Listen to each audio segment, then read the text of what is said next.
it just kind of began to coalesce in my mind that there is a pattern. There is a 4-step process that every single one of these people went through to become known.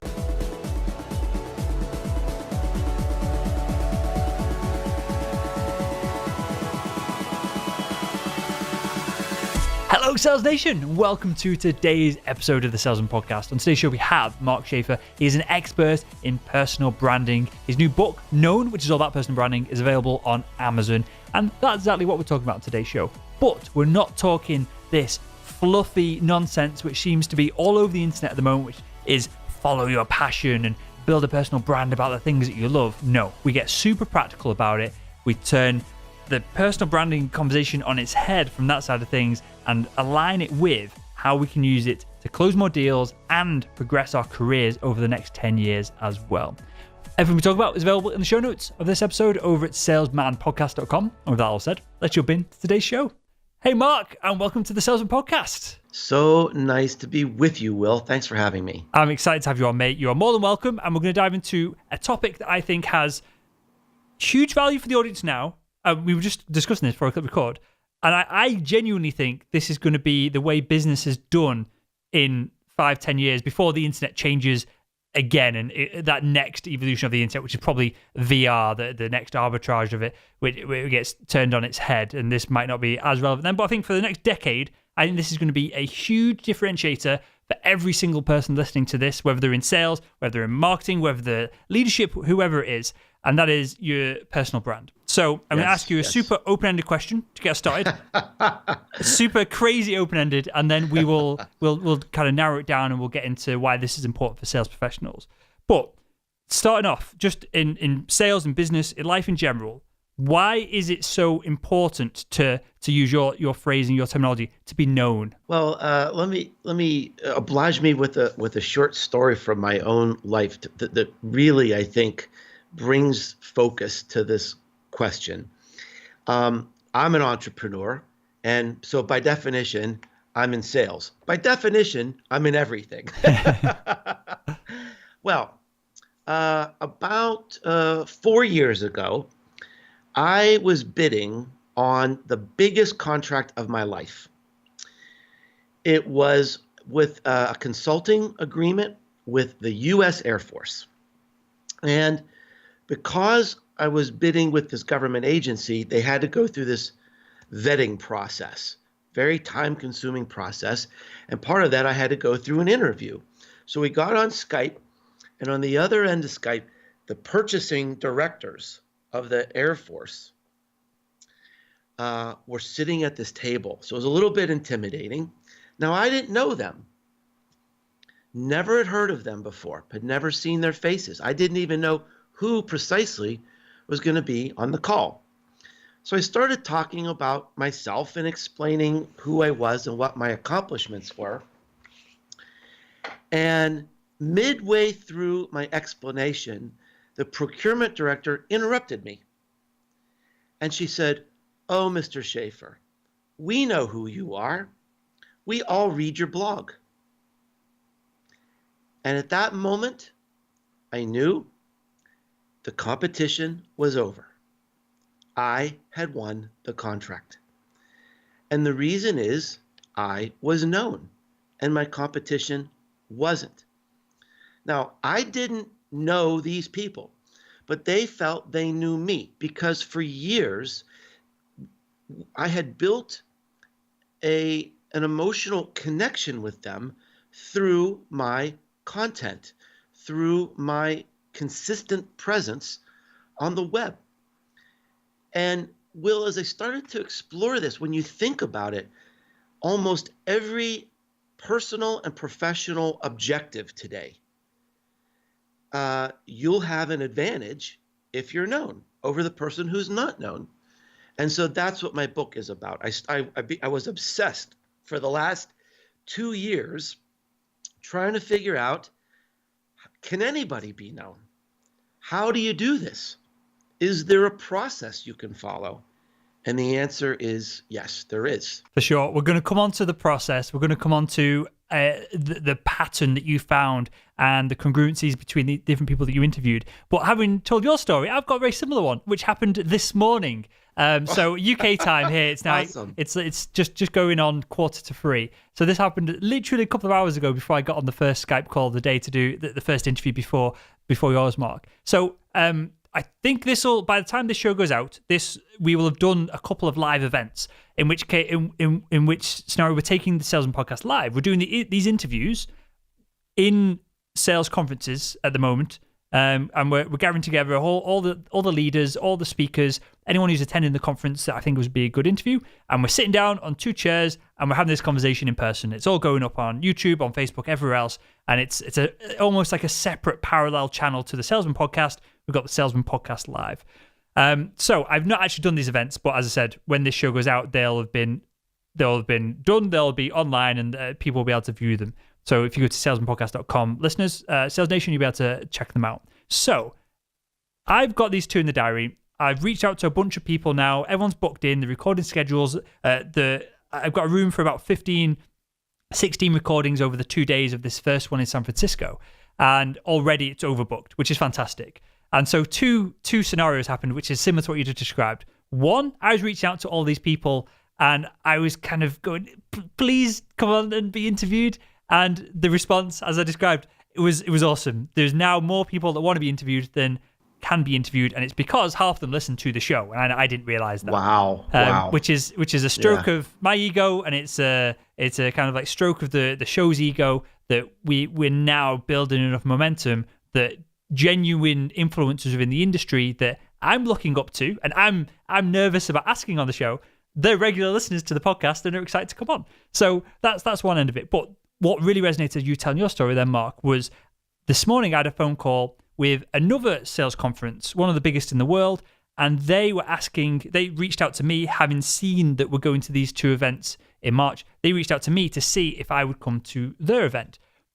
So I said, very flattering. We'll discuss it. There's HubSpot are on board. They're partnering with us for a lot of this content. They're helping with the production and a whole bunch of other things. So as I've got to speak to HubSpot, I've got to line things up. There's certain ducks that need to be aligned before we can move forward with it.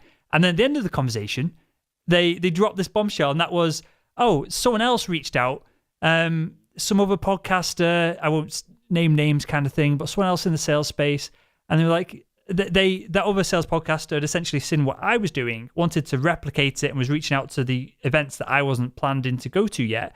And the event organizer said, that's a great idea. I'll go to the person who we all listen to his show, and they listen to my podcast as well.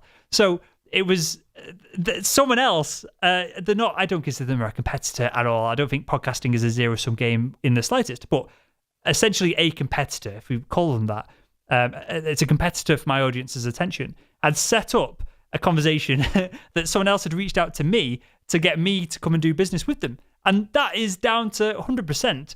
Even though I've not really focused on my personal brand, it's the show's brand really. But that all came about just from that, with no effort, with no insights, with no leverage and conversations and push from my side. This event is trying to close a deal with me because a competitor reached out to them. How crazy is that? There you go. Yeah, there you go. That's a fantastic example. And really, I mean, unwittingly, as you've said that story, you've really kind of revealed some of the key elements of what it takes to become known. I mean, and what I found, Will, is I interviewed nearly 100 people from all over the world in many different fields. It was construction, real estate, education, fashion, art, music, business, education. And what I found was that every person in every field in every part of the world did the same 4 things. So I'm not surprised to hear it from you. And it just kind of began to coalesce in my mind that there is a pattern. There is a 4-step process that every single one of these people went through to become known. So we'll come on to the 4-step process for sure. This might be step 1. But Mark, how do we, and I'm gonna tee this up with a real practical example. How do we, the question is, how do we know what we want to become known for or in? And I want to tee it up with a practical example of, for a B2B sales professional listening in a specific industry, should they be known as the best sales professional? Should they be known as the best, the most knowledgeable person about medical device products if they're in the medical device industry? Or should they be known for something completely different? And is the know, like, and trust, the ability to build an audience in a totally 100% separate sector, is that transferable to this as well? So I know I've just thrown a lot at you there, but how do we know what we should become an expert in is what I'm asking. The question is a great one, Will, and it's a very rich question. As you said, there's a lot in there. So let me take a step back and first say that you're right. This is the first step, to identify what you want to be known for. And it's a very, very important step. And in my book, which is called Known, I don't know if we mentioned that or not. I guess you mentioned it in the intro.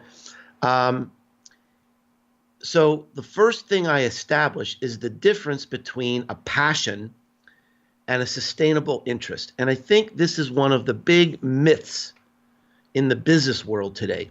We hear all these mantras about, follow your dream. If you can dream it, you can be it. And, follow your passion, suffocate everything else. And the business world doesn't work that way.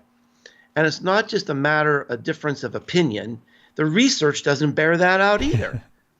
Because passion without a plan is a hobby. And sometimes a hobby should stay a hobby.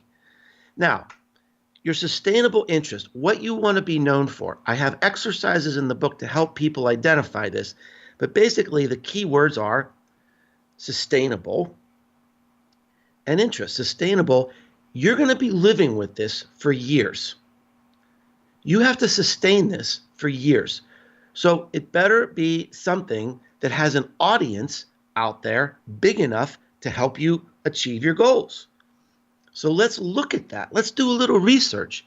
Let's see what your competitors are doing. What are they known for? Because you want to do something else, right? One of the great quotes in the book was from this lady. She was a food blogger who now is like a co-host of a show on the Food Channel.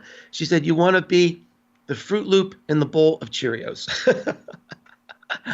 So the second word is interest. And it might be your passion, but it has to be something that is inexhaustibly fascinating to you. Something that brings a lot of energy and joy. And the last key thing I want to point out here is you mentioned the word expert. And this was one of the things I learned in the book as I was writing the book. And it seems so obvious until I started listening to these people's stories, and I realized that all these people I look up to in the world, and I interviewed some pretty well-known people, they all started out with nothing. They didn't start out as experts. Nobody starts as an expert. But you do need to have an urgency to learn, an urgency to improve. Nobody is good at what they are now at the beginning. They all had to, learn. They all had to really be formed into what they are today. So one of the things I address forthrightly in the book is this idea is you don't have to be an expert to be known. You can become one, but nobody starts out there. So the most important thing is not to think about, am I an expert or not? The most important thing is to start, is to take that first step, because you'll never be known if you don't start. You'll never be an expert in anything if you don't start. I'm sure that reflects your experience too. I mean, when I started my blog, I didn't know anything about blogging. Well, you've just described, and yeah. I half did this by accident, and I half did it consciously. You've just described the whole premise of the Salesman Podcast. I was always a top kind of 20% salesperson. I was never that top dude or dudette who was crushing it. I was certainly not that person. but I always like hit target just about. I always like did okay. So the whole premise of the podcast was I'm no sales expert. I'm no sales guru. I've got no real intentions of being one and writing books and doing speaking or anything like that. Maybe in 10 years, specifically, not now. So the whole premise of the show, the whole narrative of the show is I want to take my audience of B2B sales professionals on this journey as I learn. And this is what separates me from, and I'm glad you brought this up because this is a bugbear that I have with a lot of my audience when they get to take that first step into personal branding of they brand themselves as the expert, but it's clear that they're not. It's not congruent. It's super, you might fool a couple of people, but anyone who has any real business chops, anyone who's been doing this for, the longer term, when you're dealing with the C-suite and you're pitching yourself as an expert, they see straight through it. There's clearly very few experts who are genuine experts go about calling themselves an expert as well. Right. That comes about from PR, from publicity, from being written up, things of that nature. So I'm really glad you said that because this is something that I come across with my audience all the time. And again, the only way I can put it into context is to use the narrative of the show of I get asked all the time to do interviews, to be written up for opportunities for speaking engagements, even though I've never done any speaking engagements that I haven't kind of like arranged myself to help people out. I get asked to speak all the time. So that to me is evidence that there's some kind of, it's at the very bottom of the pan, but there's some kind of personal brand bubbling away there. But well, that's right. I want to come back to that. I want to come back to that. We'll go through the other steps here briefly, but you just made an extremely important point about knowing whether your brand is working or not. And I definitely want to come back to that. We'll circle back and talk about measurement. No, let's do it now. Because this is super important. Because so my background is in chemistry. My background is in science. I find it stressful if I can't, to some degree, measure things. And I think brand is, on the bigger marketing conversation, is very difficult to measure. I think personal brand is perhaps just as difficult to quantify. So, enlighten us here. How can we go about setting kind of like, how can we measure it so we can set goals? I guess that's the question. One of the things that I learned in the book that was very profound for me because is how long it takes to do this. I was looking for the quick answer. I want to know, how do you do this in a quarter? How do you do this in 6 months?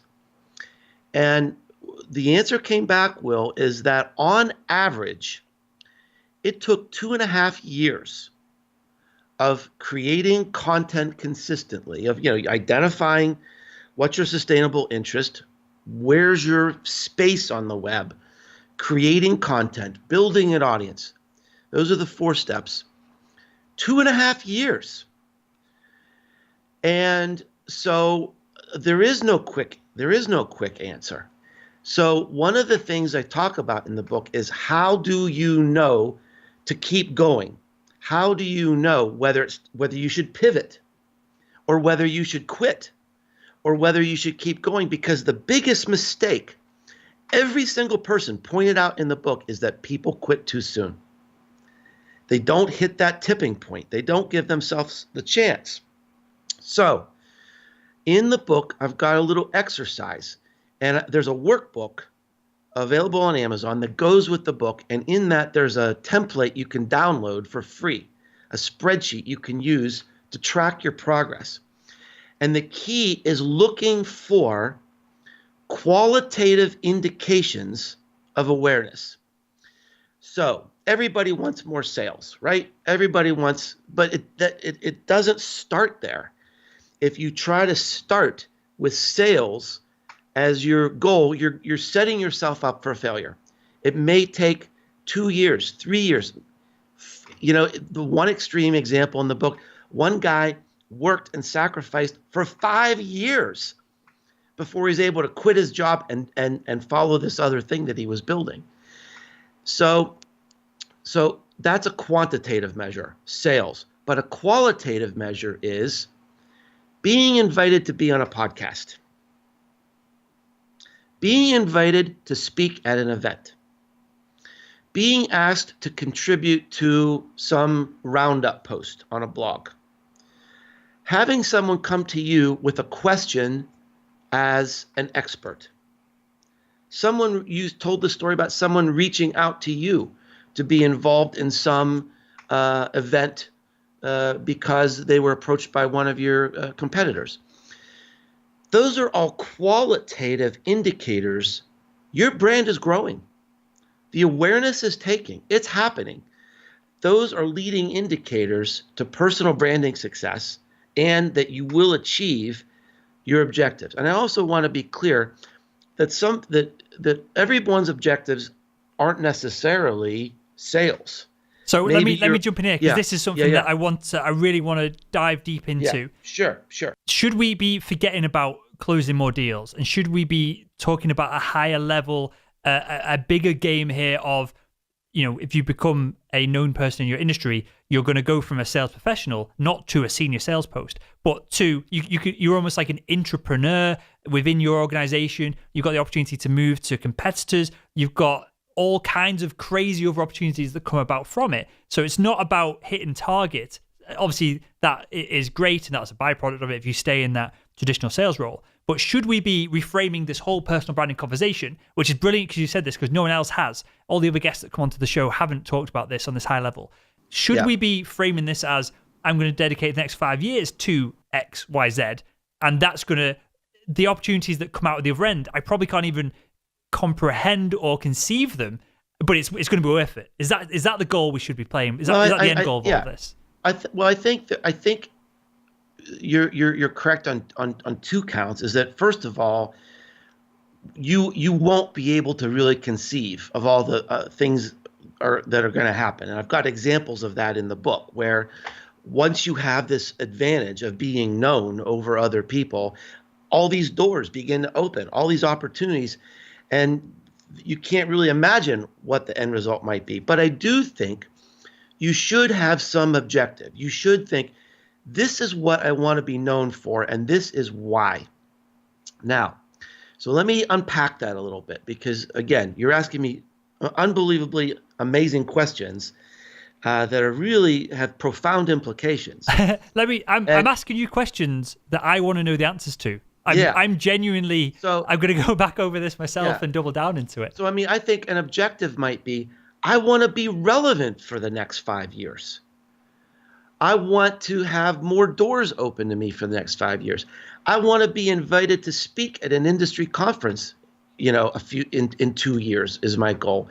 I want to earn a position at a university to speak within the next 2 years. I want to be invited to be have a board position. Those are all objectives that are different than sales. So sales could be certainly one of the objectives. Now, here's another this is something I learned along the way.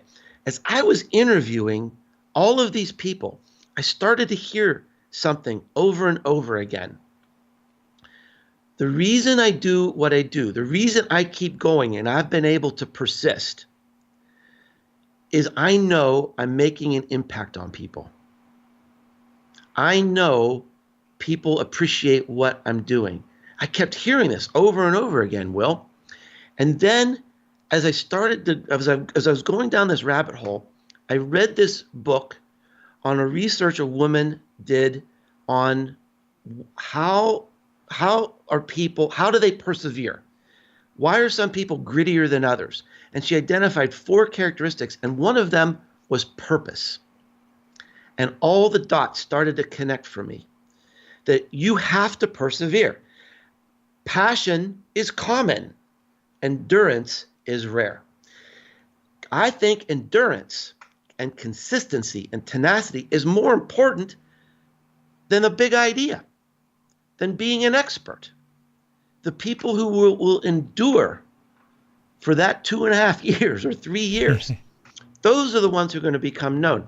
And to do that in the long term, to keep you going every single day, sometimes you're not going to know what your impact is. Some days you may be uncertain if it's really working. But if you know you're helping people, that keeps you going. And for some people, they know that up front. And for some people, it becomes apparent later. where they realize, oh my gosh, I'm getting all this feedback. I never realized I had this impact. And that's what keeps them going. Should we reverse engineer what we want to achieve through the mechanism of helping people so that we are engineering into our kind of end goals, this perseverance and this grit? Yeah, that's an incredible question. I hadn't really thought about that, but I think. Thank you. I think yes. I think, as I said, well, here's an example. Here's a perfect example. There's a fellow in the village of Penzance in the UK, small town, traditional fishing village, going through a lot of economic hard times, and there's a wealth management advisor there named Pete Matthews. So it's not the most ideal place to be a wealth management person, and for Pete to be successful, he had to be known outside of Penzance. So, but one of the things that drove him was he said, I wanted to make a difference in this world. I didn't want to live the rest of my life just making rich people richer. I wanted to know that I was really helping people take control of their financial future. So in that case, Will, he absolutely did engineer his personal brand because he knew what drove him. So I think in that example, it's very true. In another example, I interviewed this woman who's an artist in South Africa. She has posted an original piece of art every day on Instagram since January 1st, 2013. When she started, her goal was to do it just for a year, kind of as a personal challenge. But as she became known, she was able to support other artists, artistic venues, and museums that she believed in. So it didn't start out, that purpose wasn't immediately apparent to her. The reason she started the project was completely self-serving. But what keeps her going is the purpose. So it can come either way. This might depend on the individual and the ego, or the words to describe this, and you'll get it when I ask you the question. But so it might be dependent on that, just to tee this up. But should the legacy, to use that word, of what we're trying to achieve, the difference that we're making, is it more motivational if that is public facing, or is it okay for it not to be public facing? As in, should we be aiming to have our local town hall build a statue of us because we've done so much for the community? Or is it okay, for example, a teacher or a doctor? They are having a huge impact. They are helping a lot of people. But, no one's building a statue of a doctor or a teacher anytime soon, unless they go where I'm describing of going all out and doing something that's super public facing. Rightly or wrongly, of course, that's a debate in itself, whether we appreciate doctors, teachers, people of that nature. But is it it's being selfish? Is it because I want to be motivated? I want to have that perseverance. If that's the way that this is going to happen, should I choose goals, targets, ideas, concepts that are going to be public facing, or is it okay for them not to be? Boy, it might depend on the person. And as you're asking me the question, I'm like reflecting on my own motivations, and the purpose that drives me is I'm a teacher. I teach at a university, and I think that everything I do, really, whether I write a blog post, do a podcast, write a book, give a speech, it's all some aspect of teaching to me. So it's very rewarding to me when someone comes up to me and says, I do what I do because of you. You've changed my business. You've changed my life. You've inspired me, and I'm doing what I do because of your inspiration and encouragement. Now, that is nowhere for the world to see. So it's a very private thing. It's a very personal thing. But here's an example of a public thing. So people they're reviewing my book. And writing a book is the ultimate personal risk. because you're putting yourself out there in a public and permanent way. You can't take it back. You can't change it. You can't say, whoops, didn't mean that. And so I mean, this book, it's my best book. It might be my best personal work ever in my life. So I believed in it. I was proud of it, but you never really know. It's like, okay, you get it out there, and then you get tense and you say, is someone going to say, well, this is a good book, but the big dummy forgot this, this, and this. But the reviews have been amazing. They've been just so rewarding. And some of the reviews have been, this book it's the most inspirational book I've ever heard, because they listened to it on Audible. So that is very public. Those are testimonies to me and my book. And I have to admit, I'm looking at that every day to see what, is it being accepted? What are people saying about it? Because, it's nerve-wracking to put a book out there like that.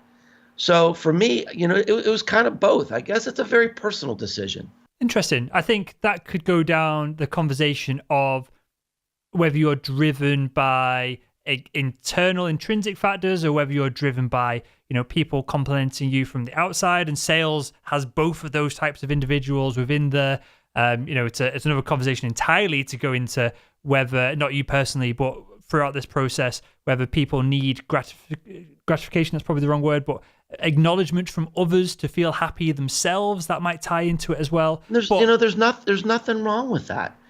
One of the people I feature in the book is someone you might be familiar with, Rand Fishkin. Mm-hmm. Rand is, the SEO of Moz. He's the founder of the wonderful, wonderful company, Moz, that provides so many both paid and free tools around SEO. And I mean, I have no financial connection to Moz. I want to make that clear. I love what they do, and I love what Rand has been able to establish. And he creates this content. He does this thing every Friday called the Friday Whiteboard, where he teaches and he explains different concepts around SEO and sales and marketing. And he said in my book, one of the things that drives him is that he has like this hole in his heart that kind of needs to be filled every week by creating that content and being rewarded for it. Mm-hmm. And he says, I don't know if I could stop, because it's just like when I create the content, I get rewarded for it, then the hole empties out again. And maybe there's some deep psychological meaning there. I don't know, but I think it's perfectly fine to want to help people and feel that reward. So that's an example where, it is feeding something every week, but it's driving him to create amazing content that's helping so many people. For sure. Well, I guess in his case, and he's got an incredible mustache. Yes, he does. For sure. I'll link to Moz in the show notes to cover that blog post, because some of it is relevant for sales, most of it is clearly marketing. But I guess as long as that need and that want and that desire and that wanting for something off someone else is a positive thing and is net positive in both ways, then clearly there's value there. And I want to wrap up the show, Mark, by coming back to where we started, where I don't think we answered it fully, but now with context, I think we can wrap it up with this. And that is, and super practical for the audience. So most of the audience are B2B sales professionals. They are, for someone to seek out a podcast like this, they are typically either the people who are improving very quickly, or they're at the top of the game because they're continuously improving their sales skills, which obviously is clearly important in the world of sales business. So with that in mind, what happens if they listen to this show and they go, sales is good, it's fun, I'm good at it, but long term, I think the only thing I could really not become an expert in, I had to bite my tongue then, and that's what I wanted to say. But the long term, the thing that I could put out content, have a narrative on, and is built into my identity is cars, is Nissan GTRs. That's my real passion. But they've got to pay the bills. Should they build a personal brand on Nissan and still sell, or should they? Because that's obviously the long game. That might be 10 years before it becomes profitable and something that they can do as a business if they want to do that. Or should they double down on where they're at and become that personal brand within the industry and within the sales space? It's a great question. It's a very personal question. I think you have to think about it like, look, I'm passionate about cars. And you know what? I don't care if I ever make money on this. I just want to share my ideas with the world. I'm passionate about, a sports team or the certain sport. I don't care if I ever make money. I just want to be involved in this some way. That's perfectly fine. That's a worthy goal.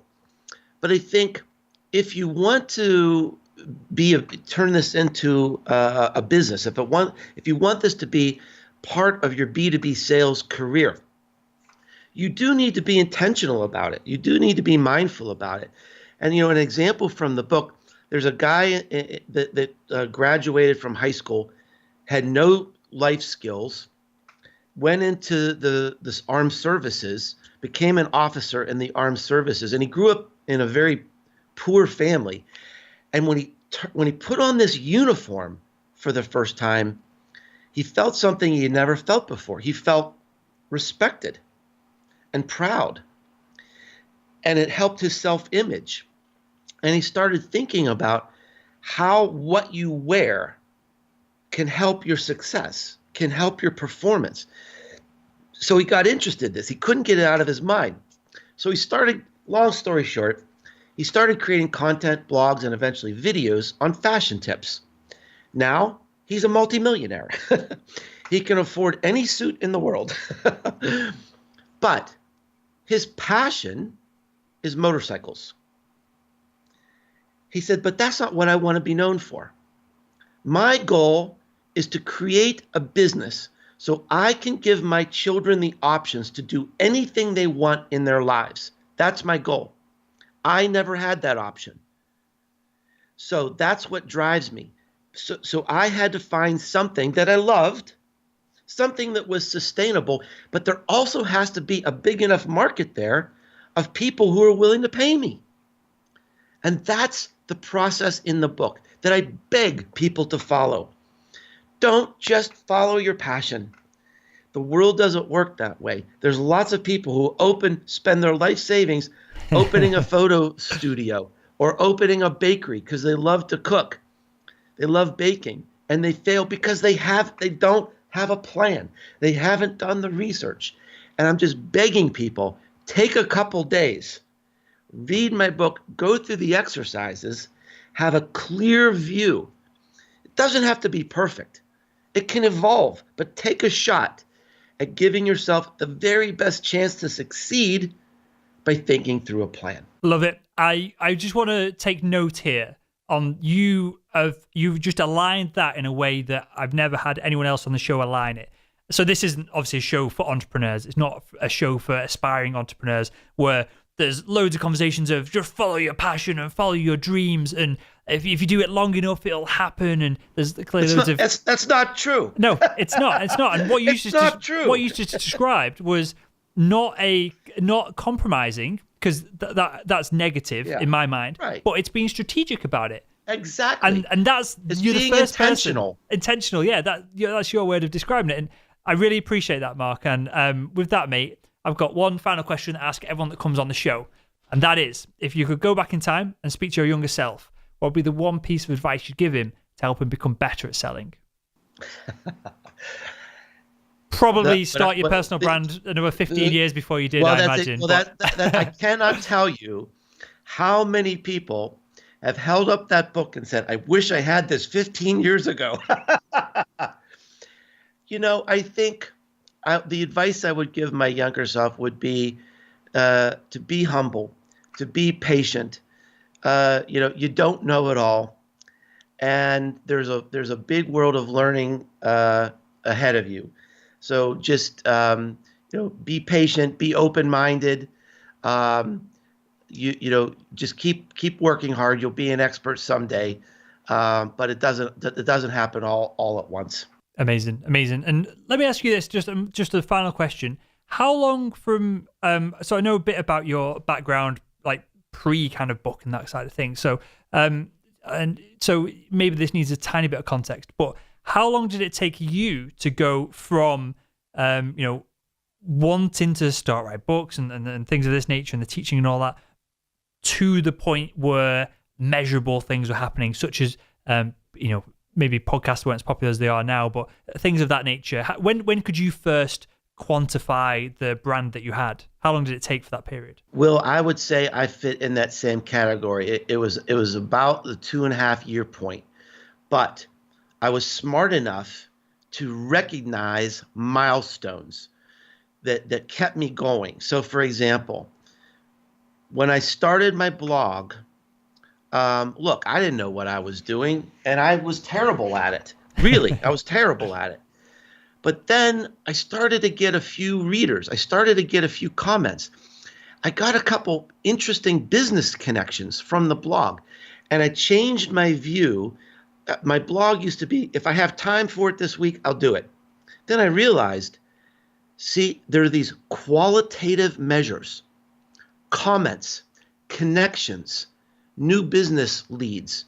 I thought, wait a minute, this is all coming from my content. I need to be more intentional about this. I need to be more systematic about this. And so I committed to consistency. And once I committed to consistency, the benefits started to pile up.